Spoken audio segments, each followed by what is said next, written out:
So, would it be fair to say that this is really a personal fight that is playing out to be a countrywide clash? I mean, it's fair to say that these two men, with their ego, had held the country at gunpoint. And I think that is very clear when we hear the remarks exchanged between them on media in the last days. Um, it seems that, for them, the end goal is neutralizing the other or having the other surrendered.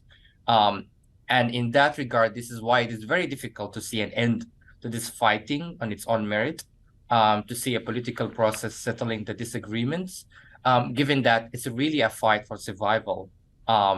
So it's very hard to see that they can settle in for less.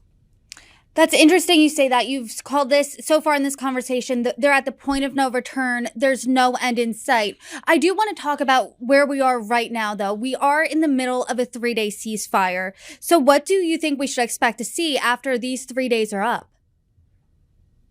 It's exactly a good point. I mean, I have been, bilaterally, and through our statements, talking to, diplomats and other actors of addressing the day one scenario we're seeing now, but really start thinking about the day after. And unfortunately, there's not much of thinking on that regard. I mean, the key message now is, civilian protection. But what's next? I mean, especially for regions that already had vulnerabilities, as I said, like Darfur or Kurdistan or the Blue Nile or Eastern Sudan, the question is what's going to happen next? What's going to happen to the civilian voices in the country? The resistance committees, for instance, human rights defenders. The collapse of the health sector we're seeing now, the damage to the key infrastructures like water station, electricity stations, fuel stations, the airports. That happening was Sudan really was struggling economically as well. So reversing that harm would take a lot of time and energy and funding as well. So unfortunately, at the table, the ceasefire seems not to be holding much. There are no consequences, and I think that's what is missing now, is to roll out consequences for those leaders, for continuing to violate human rights, international law, continue to violate their commitments around protections of civilians. Because without that, I cannot really see these leaders with adhere to any positive sign of de-escalation. Is that what you want to see from the international stage? Secretary of State Antony Blinken said the U.S. will work with its partners and Sudanese civilian officials to implement a long-term peace agreement, or a peace arrangement, rather. Do you think that's enough? What do you think needs to happen right now?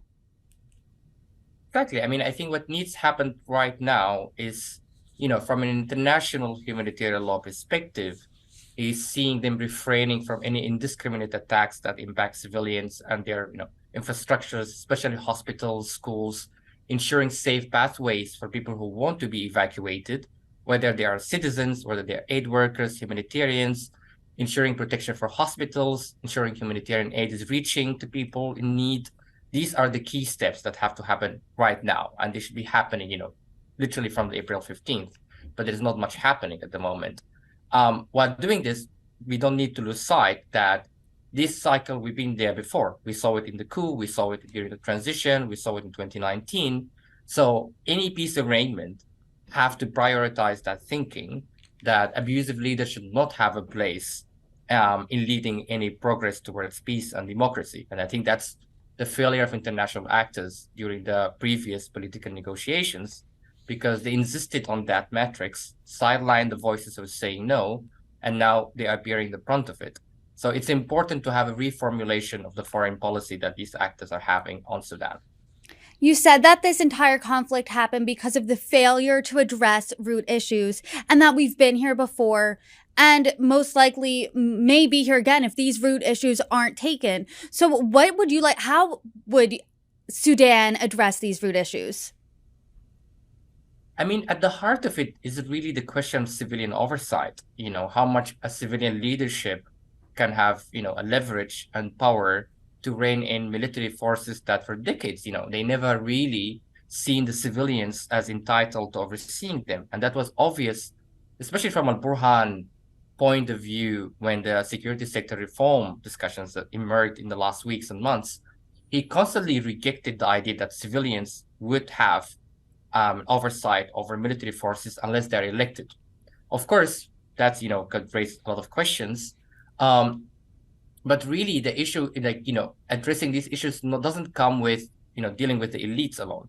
You have to really involve affected communities, resistance committees, internally displaced, human rights activists, and experts, to make this process as inclusive and transparent, with the end goal of deconstructing the legacy of the abusive apparatus in Sudan, not to reinvent the wheel or not to maintain the status quo of sharing power between military and civilians as such.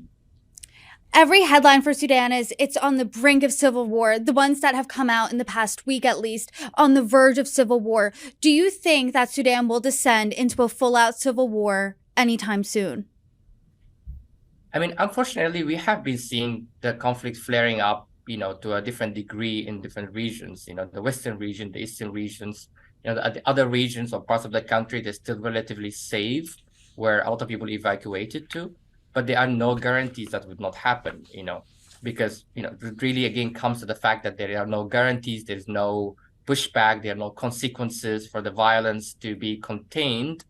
And with the existing vulnerabilities, I think the risk of Sudan descending into even further violence, call it civil war, is much, much more realistic.